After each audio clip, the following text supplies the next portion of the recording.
بسم اللہ الرحمن الرحیم۔ ہم لوگ ساری زندگی اپنے رشتہ داروں سے، دوست احباب سے، پڑوسیوں سے ملتے رہتے ہیں، تو اس ملاقات کے آداب میں سے ایک بڑا ادب یہ ہے کہ جب بھی کس سے ملیں تو مسکراتے ہوئے ملیں۔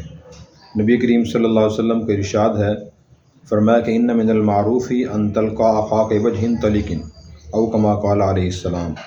آپ نے فرمایا کہ یہ بھی نیکی ہے کہ تم اپنے مسلمان بھائی سے خندہ پیشانی سے مسکراتے ہوئے ملو۔ لہذا جب بھی کوئی مرد مرد سے ملے، عورت عورت سے ملے تو مسکرا کر ملے۔ یہ آپ کی سنت بھی ہے اور اس کے دوسرے پر اچھے اثرات بھی پڑتے ہیں۔ مسکرا کر ملنا چاہیے۔ صحابہ کرام فرماتے ہیں جب بھی ہم آپ صلی اللہ علیہ وسلم سے ملتے تھے تو آپ مسکرا کے ملتے تھے۔ دوسرا ادب ملاقات کا یہ ہے کہ جہاں بھی ہم اکٹھے بیٹھیں، گھر کے افراد ہوں، دوست احباب ہوں، رشتہ دار ہوں، یا بڑے چھوٹوں کے ساتھ، چھوٹے بڑوں کے ساتھ بیٹھیں، تو ہم کوشش کریں دوسرے کا دل خوش کرنے کی، اور کوئی ایسی بات، ایسا کام نہ کریں جس سے دوسرے کی دل آزاری ہو۔ تو ایک میں مقولہ عرض کرتا ہوں، بعض حضرات نے اس کو حدیث قرار دیا ہے، لیکن بعض نے اس کو ایک کہاوت اور مقولہ قرار دیا ہے، اللہ والوں کا ارشاد قرار دیا ہے۔ وہ یہ ہے کہ ان من المعروف ہی نہیں، بلکہ ایک تو یہ ہے کہ ادخال السرور فی قلب المؤمن حسنہ، کہ کسی مسلمان کا دل خوش کرنا یہ بھی نیکی ہے۔ اور اسی طرح کے ایک مقولہ فارسی میں ہے، دل بدست آور کے حج اکبر است، کسی کا دل مٹھی میں لینا، خوش کر دینا حج اکبر کا ثواب رکھتا ہے۔ اس کی ہمیں کوشش کرنی چاہیے، دل خوش کریں۔ دل کیسے خوش کریں؟ اس کے لیے 2-3 طریقے ہیں۔ نمبر 1 تو یہ ہے کہ دوسرے مسلمان کے اندر، انسان کے اندر کوئی خوبی تلاش کریں، اور ہر انسان میں خوبی ہوتی ہے، اچھائیاں ہوتی ہیں، برائیاں بھی ہوتی ہیں، اچھائیاں بھی ہوتی ہیں، کہ کتنا ہی برا انسان کیوں نہ ہو اخلاق کے لحاظ سے، کردار کے لحاظ سے، پھر بھی اس میں خوبیاں اور اچھائیاں ہوتی ہیں۔ اور یہ بات نبی کریم صلی اللہ علیہ وسلم نے اپنی حدیث مبارک میں خود ارشاد فرمائی ہے۔ آپ نے فرمایا کہ الناس معادن کمعادن الذهب والفضہ، کہ جیسے سونے اور چاندی کی کانیں ہوتی ہیں، اسی طرح لوگ بھی سونے چاندی کانوں کی طرح کان ہوتے ہیں۔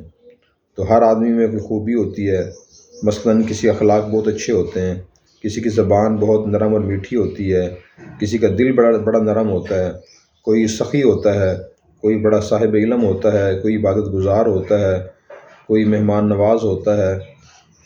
تو مختلف خوبیاں ہیں، اور ہر انسان میں کوئی نئی خوبی ہوتی ہے، تو ہم وہ خوبی دیکھ کر اس کو بیان کریں کہ ماشاءاللہ آپ بہت سخی آدمی ہیں، آپ بہت رحم دلی آدمی ہیں، آپ بڑے مہربان ہیں، فیاض ہیں، صاحب علم ہیں، پرہیزگار ہیں، محتاط ہیں، بااخلاق ہیں۔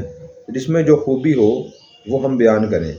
اچھا، ایک بات اور میں عرض کر دوں کہ بعض لوگوں نے کسی کی برائی، اچھائی سنتے ہیں اور نہ بیان کرتے ہیں، اور اس کو بالکل برا سمجھتے ہیں، اور کوئی ان کی اچھائی بیان کر بھی دے تو وہ سمجھتے ہیں شاید میری خوشامد کر رہا ہے۔ یہ دوسرا آدمی سوچتا ہے دیکھو جی کتنا خوش آمدی ہے، یہ خوشامد کر رہا ہے۔ تو سمجھ لیں کہ خوشامد اور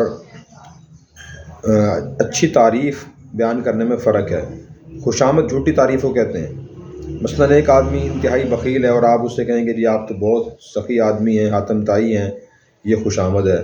ایک آدمی انتہائی غیر محتاط ہے اور آپ اس سے کہیں کہ آپ تو جی بہت ہی پرہیزگار محتاط آدمی ہیں، تو یہ خوشامد ہے، کیونکہ جھوٹی تعریف ہے۔ جو سچی تعریف ہوتی ہے وہ خوشامد نہیں ہوتی، اور وہ سچی تعریف ہوتی ہے، اس کا فائدہ ہوتا ہے۔ اس کا فائدہ یہ ہوتا ہے کہ جس آدمی میں جو اچھی صفت ہوتی ہے اگر ہم وہ بیان کریں تو اس سے اس کی حوصلہ افزائی ہوتی ہے، اور دوسرے لوگوں کو ترغیب ہوتی ہے کہ دیکھیں فلاں شخص میں یہ خوبی ہے اور اچھائی ہے، تو وہ بیان کی جاتی ہے اور آدمی اس پر اور قائم رہتا ہے۔ اگر اس کی خلاف ورزی کرنا چاہے، دل میں خیال آتا ہے کہ لوگوں کے دل میں تو میرے بارے میں، اس بارے میں اچھا تاثر ہے، اگر میں اس کے خلاف یہ کام کروں تو برا تاثر پیدا ہوگا، لوگ برا خیال کریں گے میرے بارے میں۔ اس لیے یہ سچی تعریف بیان کرنا حوصلہ افزائی ہوتی ہے، یہ نبی پاک کی سنت ہے، یہ خوشامد نہیں ہے، اور یہ ہمیں کرنی چاہیے۔ آپ صلی اللہ علیہ وسلم نے صحابہ کرام کی اچھائیاں دیکھی اور وہ بیان کی ہیں۔ ابوبکر رضی اللہ عنہ کو فرمایا کہ آپ صدیق ہیں، آپ نے ان کو یہ فرمایا کہ میں نے سب کے بدلے دے دیے ہیں، سب کے احسانات کے، سوائے ابوبکر کے، ان کے احسانات کا بدلہ میں نہیں دے سکا، جو کہ ان کے احسانات تھے آپ نے بیان بھی فرمائے۔ اور اس کا اعتراف فرمائے، بدلہ پورا نہیں دے سکا۔ اسی طرح فاروق اعظم رضی اللہ عنہ کے فضائل بیان فرمائے، اور یہ فرمایا کہ جس راستے سے فاروق اعظم گزرتے ہیں شیطان وہ راستہ تبدیل کر لیتا ہے، وہ راستہ چھوڑ دیتا ہے۔ حضرت عثمان غنی رضی اللہ عنہ کے بارے میں فرمائے ان سے فرشتے بھی حیا کرتے ہیں۔ حضرت علی رضی اللہ عنہ کے فضائل بیان فرمائے اور صحابہ کرام کے فضائل بیان فرمائے۔ تو اچھی صفات کو بیان کرنا یہ بھی دل خوش کرنے کا طریقہ ہے۔ نمبر 2، اچھے القاب سے پکارنا۔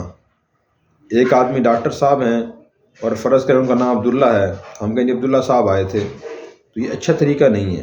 ان کے بارے میں کہیں جی ڈاکٹر عبداللہ صاحب آئے تھے اور ان سے ملاقات ہوئی تھی۔ ایک آدمی اگر کسی اور اچھی صفت سے متصف ہیں، ہمیں وہ صفت بیان کرنی چاہیے، اس میں ہمیں بخل نہیں کرنا چاہیے، یہ بھی دل خوش کرنے کا طریقہ ہے۔ نبی کریم صلی اللہ علیہ وسلم نے صحابہ کرام کو اچھے القاب دیے۔ حضرت ابوبکر رضی اللہ عنہ کو صدیق فرمایا، حضرت عمر رضی اللہ عنہ کو فاروق اعظم فرمایا، حضرت عثمان رضی اللہ عنہ کو آپ نے یہ فرمایا کہ جنت ہے میرے ہر نبی کا ساتھی ہوگا، آپ میرے بہترین ساتھی ہوں گے۔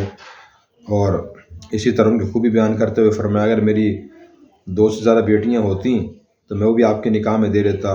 یہ کے بعد دیگر آپ نے بیٹیاں ان کے نکاح میں دیں، وفات پا گئی تھی۔ تو حضرت علی رضی اللہ عنہ کا جب حضرت فاطمہ سے نکاح فرمایا، حضرت فاطمہ سے فرمایا کہ میں نے بہترین شخص کا انتخاب کر کے تمہارا نکاح کیا ہے۔ تو یہ آپ صلی اللہ علیہ وسلم کی سنت ہے۔ تو اچھے القاب سے ہم پکاریں، کوئی قاری صاحب ہے تو انہیں قاری صاحب کہیں، حافظ صاحب ہیں تو انہیں حافظ صاحب کہہ کے پکاریں، مولانا صاحب ہے تو مولانا صاحب کہیں، کوئی مفتی صاحب ہے تو ان کو مفتی صاحب کہیں، کوئی حاجی صاحب ہے تو ان کو حاجی صاحب کہہ کے پکاریں۔ تو اچھے القاب سے پکارنے سے بھی دل خوش ہوتا ہے۔ اسی طرح اچھائیوں پر تعریف کرنا اور حوصلہ افزائی کرنا یہ بھی سنت ہے، اور اس سے بھی دل خوش ہوتا ہے۔ مثلاً کسی آدمی نے کوئی نیکی کا کام کر دیا تو لوگوں کے سامنے یہ کہیں کہ ماشاءاللہ آپ نے وہ جو نیکی کا کام کیا بہت اچھا کام کیا ہے، اس کی بہت ضرورت تھی اور اس سے لوگوں کو بہت فائدہ ہو رہا ہے۔ اسی طرح کسی نے اچھی بات کہہ دی تو ضرورت کے موقع پہ اس کا حوالہ دینا چاہیے کہ آپ نے فلاں وقت جو اچھی بات کہی تھی وہ بہت ضروری تھی اور آپ نے اچھا کیا، وہ بات کہہ دی، اس سے بہت فائدہ ہوا ہے۔ تو اس طرح یہ چند طریقے ہیں جن طریقوں سے ہم دوسروں کی دل خوش کر سکتے ہیں اور آپس کے تعلقات کو بہتر بنا سکتے ہیں۔ جبکہ ہمارے ہاں اس کا الٹ ہوتا ہے کہ بعض آدمی نہ تو خود کسی کی تعریف سنتا ہے اور نہ سن سکتا ہے، کہ جب اس کے سامنے کسی تعریف بیان کی جائے کہ فلاں آدمی بہت نیک ہیں تو وہ ان کی برائیاں بیان کرنا شروع کر دیں گے۔ وہ کیسے نیک ہیں جی، انہوں نے فلاں موقع پر یہ بات کہہ دی تھی، فلاں موقع پر یہ کام کر دیا تھا، جی فلاں آدمی بہت اچھے ہیں، جو کیسے اچھے ہیں، ان میں تو یہ خامی بھی ہے۔ تو یہ غلط طریقہ ہے جس سے آپس کے تعلقات خراب ہوتے ہیں اور محبتوں کی جگہ نفرتیں پیدا ہوتی ہیں۔ تو دل کو صاف رکھنا، دوسرے کا دل خوش کرنا، یہ بھی بہت بڑی نیکی ہے اور نبی پاک صلی اللہ علیہ وسلم کی سنت ہے۔ اگر ہم ان باتوں کا خیال کر کے آپس میں ملاقات کریں گے اور ملیں گے تو انشاءاللہ ایسی ملاقاتیں ہمارے لیے مفید اور بہت ہی اچھے نتیجہ والی ثابت ہوں گی۔ اللہ تعالی ہمیں عمل کی توفیق عطا فرمائے۔